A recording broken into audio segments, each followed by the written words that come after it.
Assalamualaikum warahmatullahi wabarakatuh. Perkenalkan, nama saya Sylvia Ulfa dengan NIM 2402049. Kali ini saya akan membuat video laporan praktikum dengan judul permeabilitas membran sel dengan indikator warna. Yang terhormat Ibu Salmiati MPD PhD selaku dosen pengampu pada mata kuliah Fisiologi Tumbuhan. Latar belakang, membran sel merupakan struktur pelindung esensial yang menyelubungi sel dan memiliki sifat yang semi-permeable sehingga mampu mengatur pergerakan berbagai zat yang masuk maupun keluar dari sel. Karakteristik permeabilitas tersebut tidak bersifat statis, melainkan dapat mengalami perubahan sebagai respon terhadap kondisi lingkungan tertentu, seperti variasi suhu, perubahan pH, serta jenis pelarut yang berada di sekitarnya. Ketika membran mengalami kerusakan, komponen seluler seperti pigmen atau molekul berwarna lain akan keluar menuju medium eksternal, sehingga menyebabkan terjadinya perubahan intensitas warna pada larutan tempat sel berada.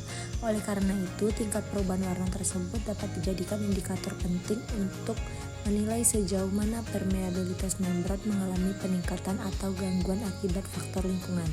Adapun tujuan dari praktikum ini, yang pertama yaitu mengetahui sifat permeabilitas membran sel tumbuhan, yang kedua mengamati pengaruh suhu terhadap stabilitas membran sel, dan yang ketiga mempelajari peran membran mempertahankan zat terlarut di dalam sel. Untuk alat dan bahan, alat yang digunakan pada praktikum ini adalah tabung reaksi, rak tabung reaksi, spatula, corong, gelas ukur, sedangkan bahannya yaitu kol ungu, air panas, alkohol, dan air dingin atau es. Prosedur kerja praktikum, yang pertama, siapkan bahan berupa bibit atau beta vulgaris atau kol ungu yang mengandung pigmen anthocyanin. Yang kedua, potong jaringan menjadi ukuran kecil dan seragam. Yang ketiga, masukkan potongan jaringan ke dalam tabung reaksi berisi aqueous. Yang keempat, lakukan perlakuan suhu berbeda, yaitu suhu ruang atau kontrol, air panas kurang lebih 60-80 derajat Celcius, air dingin atau es, dan alkohol. Yang kelima, amati perubahan warna larutan aqueous atau difusi pigmen keluar sel. Terakhir, catat intensitas cahaya perubahan warna sebagai indikasi kerusakan membran sel. Berikut ini video pelaksanaan praktikum.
Pembahasan berdasarkan hasil praktikum dapat diamati bahwa suhu dan jenis pelarut memberikan pengaruh yang signifikan terhadap tingkat permeabilitas membran sel.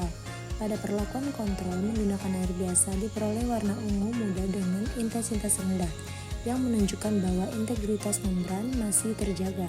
Pada perlakuan menggunakan air panas dengan suhu 60-80 derajat Celcius, larutan memperlihatkan warna ungu yang lebih pekat dengan intensitas sedang, suatu indikasi bahwa membran mengalami kerusakan akibat proses denaturasi protein dan gangguan struktur fosfolipid. Perlakuan dengan air dingin atau es menghasilkan warna ungu yang lebih gelap dengan intensitas sedang. Hal ini terjadi karena suhu rendah cenderung memperlambat pergerakan molekul, tetapi tetap dapat mempengaruhi stabilitas membran, sehingga sebagian pigmen dapat keluar. Sebaliknya, pada perlakuan menggunakan alkohol, larutan menunjukkan warna ungu sangat pucat dengan intensitas rendah, yang menandakan bahwa hanya sedikit pigmen yang keluar karena membran relatif lebih stabil dalam kondisi tersebut. Dengan demikian, tingkat kerusakan membran berbanding lurus dengan intensitas warna larutan yang terbentuk. Semakin rusak membran, semakin kuat warna yang dihasilkan. Kesimpulan, hasil praktikum menunjukkan bahwa suhu dan jenis pelarut memiliki pengaruh yang nyata terhadap perubahan permeabilitas membran sel. Suhu tinggi menyebabkan kerusakan membran yang lebih parah, sehingga pigmen seluler keluar dalam jumlah besar dan menghasilkan larutan yang lebih pekat. Sebaliknya, suhu rendah maupun paparan alkohol cenderung mempertahankan stabilitas membran, sehingga hanya sedikit pigmen yang berdifusi keluar. Dengan demikian, dapat disimpulkan bahwa semakin besar tingkat kerusakan membran, semakin tinggi pula intensitas warna larutan yang terbentuk.